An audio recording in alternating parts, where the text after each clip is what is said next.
This program on investing under regulation crowdfunding is not investment advice.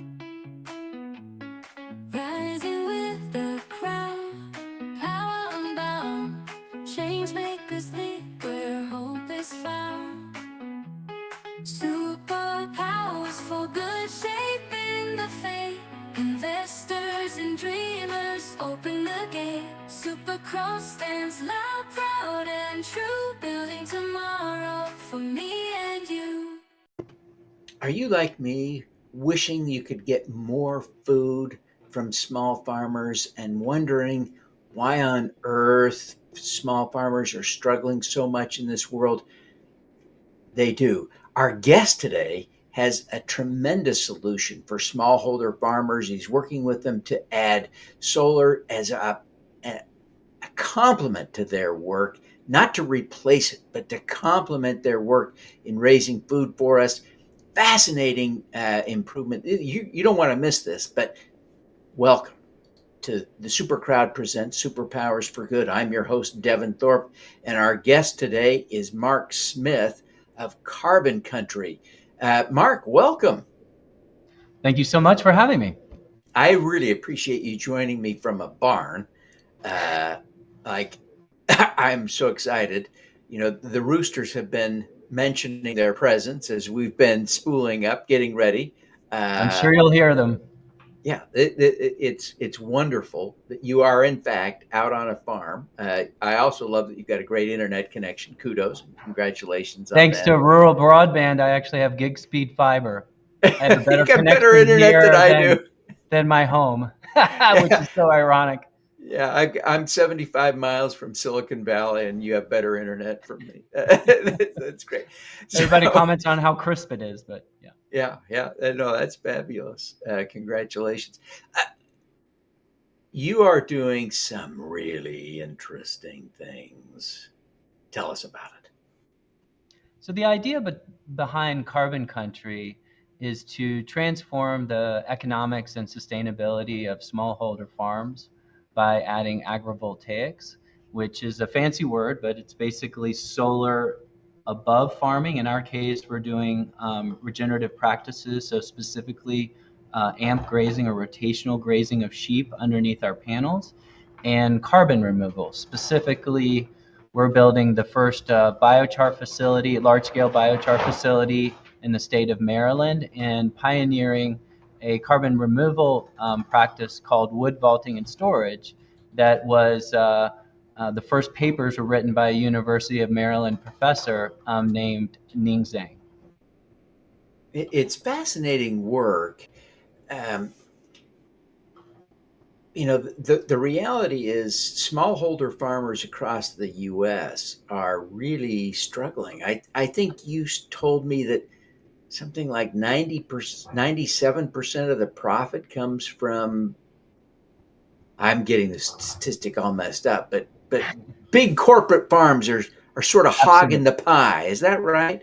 That's right. So unfortunately, the farming situation sort of represents a lot of what's happening in terms of society, where the upper echelon is accounting for a larger and larger percentage of earnings, and the little guy is struggling, and that is happening in farming in spades. So that statistic, 3% of farms account for 97% of farm income. And what we're focused on is the other 97% of the farms, because as a result, those farms are struggling and dying. And that means that farming land is being taken out of production and generally becomes, housing or some other land use. And so the other statistic that really kind of stuck in my craw and got my attention was that the average farmer today in the United States is 58 years old. That means they're about to transition to the next generation. They're making an average of $36,000 nationally. If you look at West Virginia, that's $18,000. And the reality is that the vast majority of them can't make enough income just with farming, so they need a second job. And so I think the most important part of all of this is that the next generation is seeing their family struggling they want nothing to do with it. And so they're going and leaving the farm to do other things. And so there's really no transition strategy to the next generation, unfortunately, for the vast majority of farms. And our goal is to make these farms a legacy assets, doing important things for both the economy and the environment. And most importantly, inspiring the next generation of farmers to come and continue to do farming as well as some of the other things that we're involved in. This is fascinating. What intrigues me is I see you in work boots. You got the roosters behind you. We'll hear from them any moment now. Uh, and yet, this is a pretty high tech thing you've got going on. You have developed or are developing, you tell me where you are in this process, but you've got kind of this magic of not only putting up the solar panels, but you're sort of arbitraging storage, sales to the grid, and then using the power to do Bitcoin mining to generate revenue when those, so how do you optimize those three activities? That sounds, you know, that's not a rudimentary load balancing activity. How are you doing that? Yeah, I think this is the future of regenerative energy, and I think that renewable energy. So what we're doing, and specifically to our case, every area is a little bit different. Every utility is a little bit different. But our goal on each of our farms is to put up 5 megawatts of solar in an agrivoltaic setup. So we're doing farming under the solar. But where we are, our rural electrical cooperative, we can net meter, which is a fancy word of basically saying if you make more energy than you use, you can sell that energy back to the grid at retail rates. But the catch is you can only net meter twice what you consume. So what we're doing is we're putting battery storage and Bitcoin mining on together, basically creating an ecosystem with our panels, and an even larger ecosystem with the baseload power that we're going to be generating from the waste heat produced by our biochar using organic Rankine cycle machines. So basically taking waste heat, turning it into steam, driving a turbine, and delivering that back to the grid. And so if you think about that whole ecosystem, the vast majority of power on solar is generated during the middle of the day, which is the time when the power prices, if you're looking at peak power and non-peak power, are the lowest because of that. And so if you can take that energy and you can store it either through a battery, or in the case of Bitcoin mining, you're basically, I view that as sort of a way of storage. You're cutting out the utility. And then you're sort of arbitraging peak, non-peak power prices so that you can use the battery to produce the power. You're producing the power from the panels at the maximal sunlight. You're saving that in the battery, and then you're dispatching it back to the grid in the evening when power prices are highest and demand is highest. And so basically you can maximize the IRR of the whole system by sort of perfecting when and where you dispatch the energy. Yeah, you've really taken this kind of to a next level of thought. It's not just about solar and, that net metering. No, that's an oversimplification. So much deeper, right? Strategic. Absolutely. It's really, really impressive. And it's cool. I just love seeing you there with the work boots on and dealing with the tech so much. Anyway, it's an impressive mind blower a little bit, right? Yeah, and our view that, like, if the future of farming, there the roosters are. If the future of farming is agrivoltaics, then the future of farming is agrivoltaics, battery storage, and Bitcoin mining. In our view, that's really where you this takes off, and where you're kind of maximizing the benefits, both from a financial perspective and then an energy generation perspective as well. Now, 5 megawatts of solar, that's a lot. You're probably, is it? It's 5 megawatts of capacity, which means you're probably averaging something like 25 megawatt hours a day of power. That's a lot of power. That's It's a the lot. lower end of utility scale. Yeah. We could potentially go higher. The reason why we're going to 5 megawatts is because that's kind of the ceiling for community solar. And so Maryland has a community solar law that allows us to basically sell our energy to our community. And most importantly, for those who are struggling with skyrocketing power bills, we can provide lower income residents a 20% discount, medium income residents a 10% discount. So we can actually help our surrounding community deal with their pocketbook issues while providing power. And so, we can do well by doing good. Yeah, that is. Um, I mean, it's just fascinating. So now you've got a regulation crowdfunding offering going with Vicinity Capital. That's a portal I hadn't run across before. And so that's kind of a new one for us. I suspect most in our community haven't invested on that portal. Tell us a little bit about how you chose the portal, how you decided to do a raise, and how it's going. Yeah. We were connected to Vicinity Capital through a gentleman who is the head of the 757 Angel Networks. For those of you who don't recognize that area code, that's Virginia Beach. And he's also very engaged in the Cav Angels. That's the angel network coming out of UVA. And we're early in the summer, and there's sort of a period where a lot of those groups take a break because folks are out on vacation and that sort of thing. And so we're using this kind of as a bridge until we get back after it in the fall.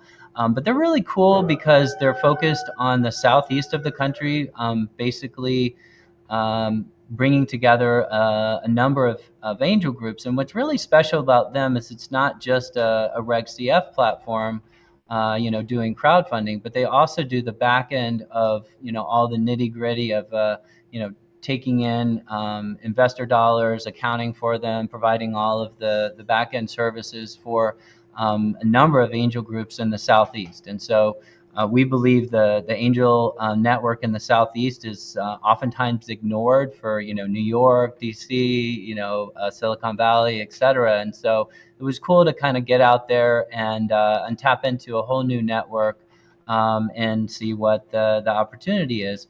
We were down in Charleston, South Carolina for a Venture South, which is one of their angel groups, meeting last week, and it just went really well. We met some incredible people, both in terms of investors and potential business partners. So we're off to a good start.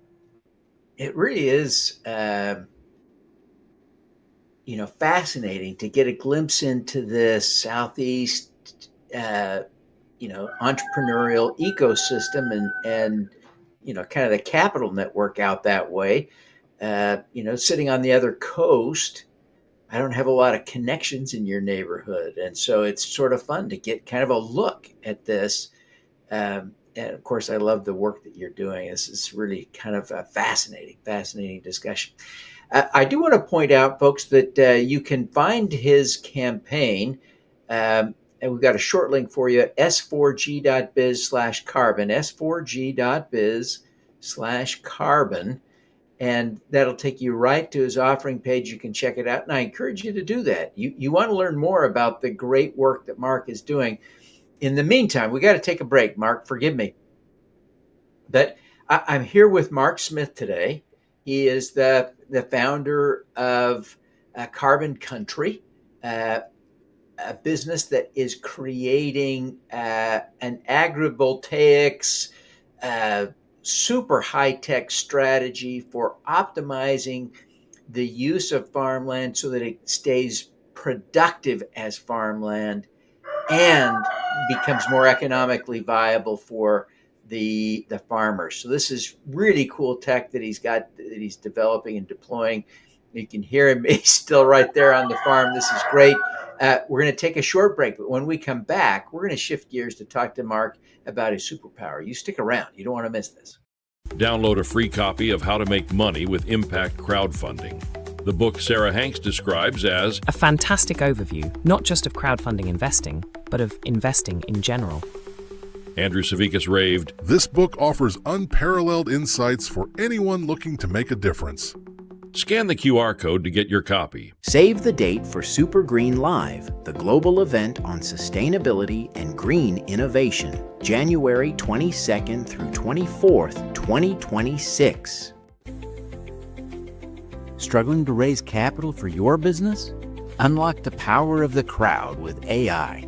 My free guide, Crowdfunding Made Simple, walks you through every step to success. Get funded smarter, faster. Scan the QR code now for your free download. Welcome back, everyone. I'm having so much fun with today's conversation. I've got on the show with us today Mark Smith. He's the founder and CEO of Carbon Country. It's a remarkably high-tech operation, currently working out of a barn in southern Maryland. Blows my mind. It's so fun. Stick around. We're going to shift gears now to talk to Mark about his superpower. You don't want to miss this. Mark, you're doing something that just, like my socks are gone. They're just gone. My socks have been blown off. I wish them well wherever they've gone. What is your superpower? Well, I guess, I don't want to be too immodest, but I think my superpower really is being able to get to near expert level on practically anything very quickly. And so in the past careers, I've used that to turn myself into an expert in, everything from recycling to water filtration to international trade. And today I'm using it for Bitcoin mining, carbon removal, and solar energy development. Yeah, that is really a powerful superpower, and I think it's the kind of thing that people can do, right? They can achieve a level of competence in a new area faster than they appreciate. I wonder if you would give us an example of kind of that a specific trajectory of how you went about it, and just to illustrate your approach. Before you got involved with this particular work, you maybe didn't know a lot about Bitcoin mining, or maybe it was that you didn't know a lot about solar installation. Tell us about one of those nuances where you really had to kind of, how does this work? And now you know. How did you do that? Yeah, I think it all stems from curiosity, honestly, and just sort of confidence in your ability to go out and find things, and then just like willingness to dedicate the time to read and learn, and talk to people. So just to give you an example. When I started this journey, I was actually interested in using former mining sites, so abandoned mining sites for solar energy, and and I was looking in West Virginia, and it turned out that the entity that auctions off abandoned mining sites was closed for a couple of months, and so I turned over to a friend that was youth soccer. My son plays soccer, and he installs utility scale solar. So I was like, hey, Barry, how much land do you need for 5 megawatts of solar? He was like, Mark, it's probably about 25 acres.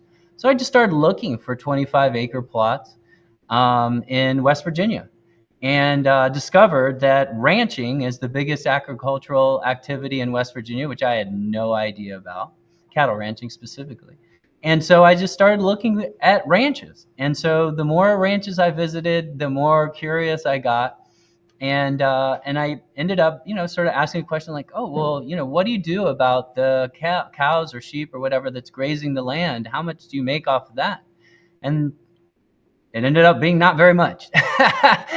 And but I soon realized, wow, I can use the ruminants, the grazing animals, to actually do vegetation management under the panels and create this incredible positive impact in terms of soil carbon, water retention, et cetera, for the land at the same time. So actually do better, and not create a solar site that looks like a disaster area. So and then I started.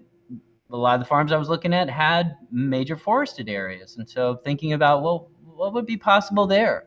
And then I ended up learning about biochar and thinking, wow, imagine if I can do biochar on my land, and then I can apply it on the land under the panels together with rotational grazing. I wonder if I can actually supercharge the soil carbon impact of the practices that we're doing, and create an even better situation in terms of soil health. So one of these things lead to one another, and after that I discovered wood vaulting and storage, which was another sort of way of using wood. And I read of the academic papers. I actually reached out to the professor, convinced him to come. We dug a 20-foot hole in in an area of our farm, and so you just kind of like immerse yourself in it, have the academic confidence that you can learn, and it's amazing what you can achieve. That is interesting. I'm just fascinated by that. It's we see that pattern of being able to learn pretty radical new things, no messing around. So if you were coaching a colleague on learning how to learn, right? How would you coach them to sort of learn from you about learning and in gaining competence in a new field? I think it's at first it's trying to read everything that you can get your hands on, watch every podcast, and then you'd be surprised how, if you're humble and open, how many people that are in incredibly powerful positions in the space that you're in are willing to talk to a rookie if you approach it the right way with humility. The other thing that's absolutely instrumental is to do it. There's no way to learn better than taking an opportunity on a small scale and just doing it and learning. You have to go through that whole process of making the rookie mistakes and learning that way. And that's kind of how all amazing things are invented. The folks that are willing to fail, are willing to put themselves out there, are willing to be a rookie, right? Embracing the fact that you don't know everything, that you're just starting, be very humble about it, and then soliciting advice and going out and trying it. I mean, honestly, I think that's a secret to success and a recipe for just opening doors that you never thought would be open to you.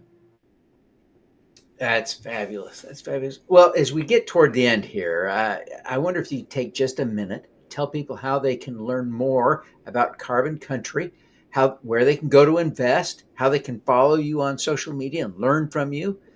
Share all of that for a minute, if you would. Okay, perfect. Our website is pretty simple. It's carboncountry.us. You can find out more about what we're up to. You just flash the link for the vicinity capital raise that we're doing. Love to have you come and check that out. And then you can find me on LinkedIn. Just look, Mark Smith is pretty much anonymous, but if you look up Mark Smith and Carbon Country, I'm sure you'll find me. And just reach out to me. I'd love to talk to you, schedule some time, go over in more detail what we're doing, what the offering is, and love to connect. Fantastic. Well, Mark, thank you so much for taking the time to be with us. You are addressing some tremendously important topics, and carbon removal, addressing climate change, clean power, better economics for farmers, smallholder farmers. My gosh, this is radical work that you're doing. We want to see you succeed. I hope everyone will check out s4g.biz/carbon. Check out your offering. We want to see you succeed. Thank you so much for being here with us. Thank you so much for the opportunity. All righty now. Let's do some Thank you. good. All right.